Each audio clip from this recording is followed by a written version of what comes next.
Entrevista Venevisión. Líder en opinión. Por tu canal independiente, Venevisión. ¿Qué tal, amigos? Muy buenas tardes tengan todos. Gracias por acompañarnos en Entrevista Venevisión, tal cual como lo anunciamos. Ya está aquí en el estudio con nosotros Jesús Faría. Él es diputado ante la Asamblea Nacional en representación del Partido Socialista Unido de Venezuela, candidato a diputado por el Circuito 4, que comprende las parroquias del Valle, Cocha y Santa Rosalía del Distrito Capital, en representación del PSV. Gracias por estar aquí con nosotros. Muchas gracias por la invitación. Valle, Cocha y Santa Rosalía eligen a Jesús Faría. Ese es el eslogan.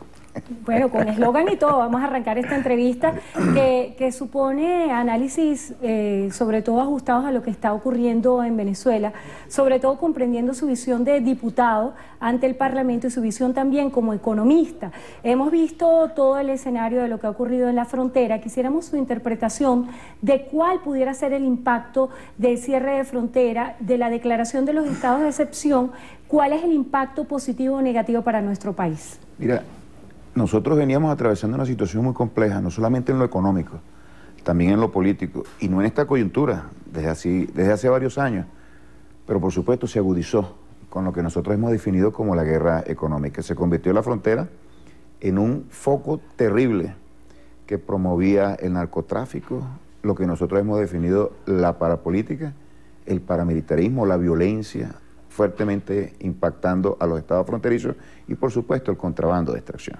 Las fronteras son espacios fundamentales para el desarrollo de las naciones, siempre y cuando esos espacios sean de interés y de beneficio para ambas naciones. Aquí estaba ocurriendo algo absolutamente anormal, con la complicidad del gobierno colombiano, lo tenemos que decir con absoluta seriedad, y le agradecemos a los máximos voceros del gobierno colombiano por hablarnos con la sinceridad con las cuales nos han hablado ahora, prácticamente justificando todos estos actos vandálicos y violatorios de las normas más elementales de la convivencia en las fronteras. Las fronteras son para intercambiar bienes, las fronteras son para un beneficio recíproco de las potencialidades de ambas naciones, para que las dos avancen. Aquí estaba ocurriendo algo absolutamente anormal: contrabando de extracción en volúmenes exorbitantes de alimentos y fundamentalmente de combustible, y por supuesto la inserción de todos los vicios y toda la decadencia de la política colombiana, sometida a una guerra por más de 50 años a nuestro país. La oposición venezolana, de una manera absolutamente vergonzosa, ha asumido las banderas de aquellos que promueven el narcotráfico y aquellos que impulsan el paramilitarismo en nuestro país. Y eso no nos debe sorprender, para finalizar la idea, porque sectores de la oposición, sobre todo los que están en el ala más radical, han utilizado no solamente prácticas, sino también ejecutores del paramilitarismo para sus acciones vandálicas, y es el narcotráfico, y yo lo digo con toda propiedad, y también el contrabando de extracción, actividades ilícitas que financian las acciones de la oposición en Venezuela. Eso lo tenemos que condenar nosotros de la manera más categórica. Y el deslinde que se está produciendo en la política venezolana, excelente que ocurra en este escenario, para que el pueblo vea cuáles son las fuerzas que chocan en este país y en función de qué intereses se da ese choque. En este escenario que usted describe, para muchos voceros de la oposición venezolana, el cierre de la frontera, la declaración de los estados de excepción, no resuelve los problemas de abastecimiento en nuestro país, no resuelve los problemas de inflación. ¿Cuál pudiera ser el impacto en lo económico, en lo cotidiano que puedan percibir los venezolanos? Bueno, yo pienso que alivia en buena medida el problema del abastecimiento, sobre todo en la zona fronteriza.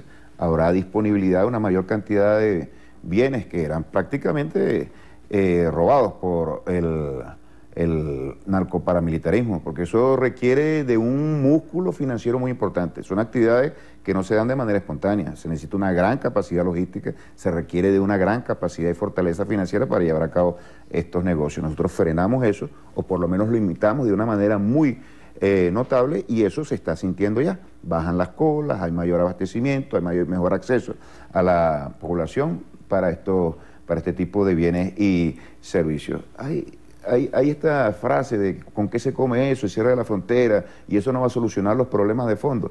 Nadie ha dicho que eso va a solucionar de una manera mágica, eso no es una varita mágica, pero eso es parte del problema. Lo que nosotros hemos definido como la guerra económica es un tinglado, es una estrategia sumamente compleja, donde participan muchos actores, y por supuesto todos estos actores vierten sus acciones y sus ejercicios delictivos en contra de la estabilidad del país. Lo que está absolutamente claro, y eso lo avala la inmensa mayoría del pueblo, es que con eso hemos ganado nosotros estabilidad política, hemos ganado estabilidad social y fortaleza para enfrentar la guerra económica. ¿Falta mucho por hacer?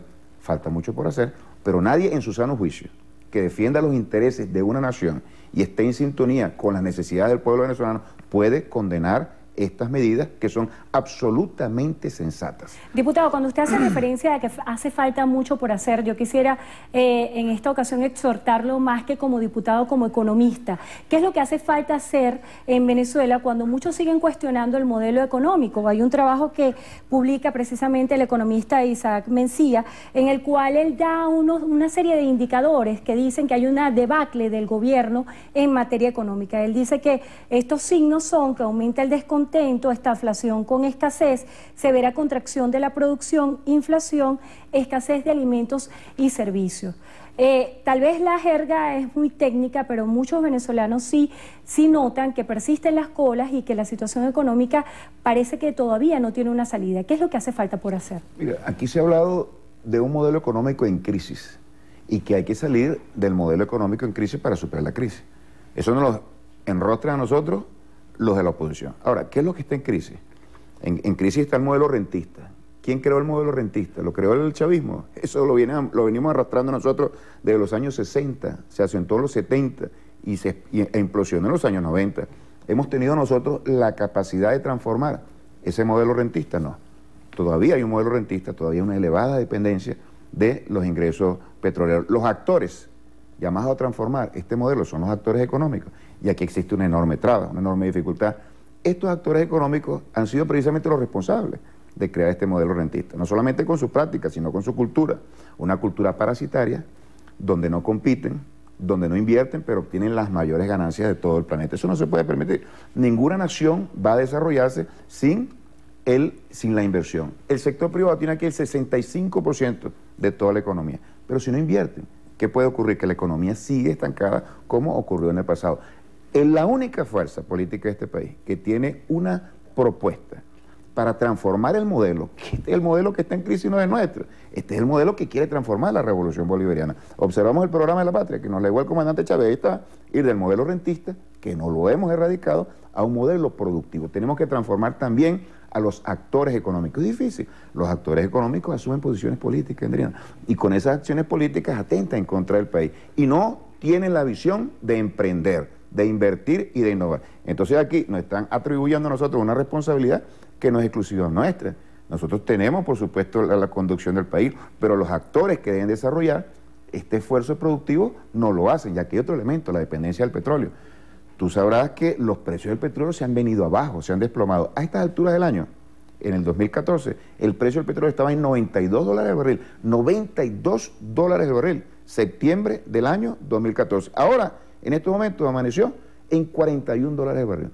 Eso en cualquier escenario, con cualquier otro gobierno, hubiera significado un verdadero terremoto. Es un acto casi de heroísmo de este gobierno mantener las políticas sociales, que se sigan construyendo viviendas, que se siga desarrollando la inversión en el campo de la salud, incluso en el campo de la alimentación. ¿Quién puede hacer eso?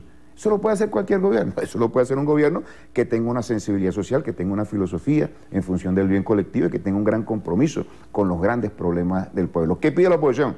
Bueno, la oposición con una demagogia como pocas veces se podrá ver en la historia del país a partir del arranque de este proceso electoral, que aumenten los salarios. Este gobierno ha aumentado los salarios más de 20 veces. Y es una política sistemática de este gobierno aumentar los salarios. Si no se hubieran aumentado los salarios, si se hubiera dejado la inversión social como ellos iban a hacer o harían en caso de llegar al poder, aquí nosotros ya estuviéramos en una situación de implosión social, que es precisamente el escenario al cual nos quiere llevar a nosotros lo que nosotros hemos definido la guerra económica, que ha sido agudizada por la debacle de los precios del petróleo, que tiene también conjunto de relaciones geopolíticas que no podemos abordar ahorita, pero detrás de ello está, sin lugar a dudas, el gobierno de Estados Unidos tratando de impactar a Rusia, tratando de impactar a Irán y sobre todo tratando de impactar a Venezuela. Diputado, más allá de medir las responsabilidades, hay una realidad que usted bien ha descrito con el nuevo escenario de la geopolítica y los precios del petróleo internacionalmente.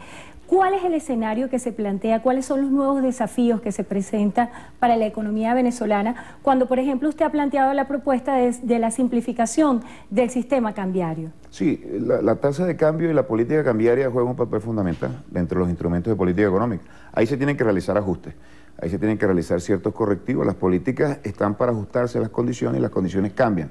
Y a la medida que las condiciones cambian, nosotros tenemos que ir respondiendo a las nuevas realidades. Eso es así. Tenemos que hacer un esfuerzo muy importante también en elevar la eficiencia de nuestra gestión. Ahora, los errores que pudimos haber cometido, y sin lugar a dudas cometemos errores, nadie lo va a negar, nosotros somos los más críticos a la hora de evaluar nuestra propia gestión y nuestra propia acción. Eso no pueden ser los responsables de lo que está ocurriendo en este país. Aquí, más bien, nosotros lo que podríamos resaltar es que los logros sociales, combate de la pobreza, la desnutrición, el analfabetismo, eso se ha podido mantener, las desigualdades se han venido reduciendo de una manera muy sustancial. Eso es lo que tiene que evaluar en estos momentos el pueblo venezolano. ¿Qué estaría haciendo un gobierno de la derecha en un escenario de esta naturaleza sumamente difícil y complejo? ¿Y qué hace el gobierno de la Revolución Bolivariana, encabezado por el presidente Nicolás Maduro? El plan de ellos es inconfesable. Tú jamás los escucharás a ellos diciendo acá lo que ellos realmente quieren hacer. Levantarán las banderas del chavismo, que si aumentar los salarios, que sin seguir con la inversión social, que si promover el poder popular, una demagogia terrible. Ahora, ¿qué harían ellos? Recorte del gasto público, lo han dicho en otras oportunidades, solo que desaparece del ámbito electoral. Desprecian la inversión destinada al pueblo venezolano, contención de los salarios, que lo ven como un costo y como un estorbo para el desarrollo de la producción, reinserción dentro de la dinámica de subordinación a los intereses corporativos, es decir, entregar nuestras riquezas naturales a los grandes intereses planetarios. Y nosotros, por supuesto, hemos dado un viraje, para finalizar la idea, a la historia del país y confiamos en que el pueblo venezolano no va a cambiar. 15 años de enormes avances, históricos y gigantescos logros para el pueblo, para sus intereses y sobre todo para su beneficio, bienestar, como se ha desarrollado en el país en estos 15 años, jamás lo habíamos visto en la historia republicana del país. No va a cambiar ese logro y sobre todo su lealtad al legado del comandante Chávez por difíciles meses que hemos vivido nosotros en estos momentos. Y vaticinamos, en la medida que se acerque el 6 de diciembre, arreciará la guerra económica, pero el gobierno también responderá con mayor contundencia a estos embates, como lo hemos hecho en la frontera y como lo vamos a comenzar a hacer con aumentos salariales y con mejoras en el abastecimiento. Diputado, se nos agotó el tiempo. Brevemente, ¿qué espera de las elecciones parlamentarias? Nosotros esperamos un gran éxito popular. Nosotros garantizamos una victoria al chavismo porque el chavismo es la única fuerza que puede garantizar la paz y la estabilidad de este país. Un gobierno de la derecha aplicaría políticas neoliberales que sería el preámbulo de una verdadera guerra civil en este país, un estallido social de proporciones incalculables, muy superior a lo que ocurrió aquí en el año 1989, y en segundo lugar, sería un verdadero caos para el país. La oposición anda como un cadáver ambulante, sin visión, sin propuesta, sin líderes. Tienen un programa, pero no tienen una propuesta real, viable para el país. Sería un verdadero desastre. Ni siquiera ellos se pueden unir y gobernar. Sería imposible para ellos gobernar el país bajo las condiciones tan complejas en las cuales nos encontramos en este momento. Por eso somos optimistas. Tenemos un gran partido, tenemos un programa, tenemos una política extraordinaria que goza del apoyo de toda la inmensa mayoría del pueblo venezolano. Son fortalezas fundamentales que nos hacen ver con optimismo frente a la adversidad y la complejidad del momento el 6 de diciembre. Bueno, muchísimas gracias a Jesús Faría, diputado ante la Asamblea Nacional en representación del Partido Socialista Unido de Venezuela, candidato a diputado por el Circuito 4, el Valle, Cochi y Santa Rosalía del Distrito Capital. Gracias por estar con nosotros hoy en Entrevista a Venevisión. Muchas gracias. Y gracias a ustedes también por habernos acompañado, José Manuel.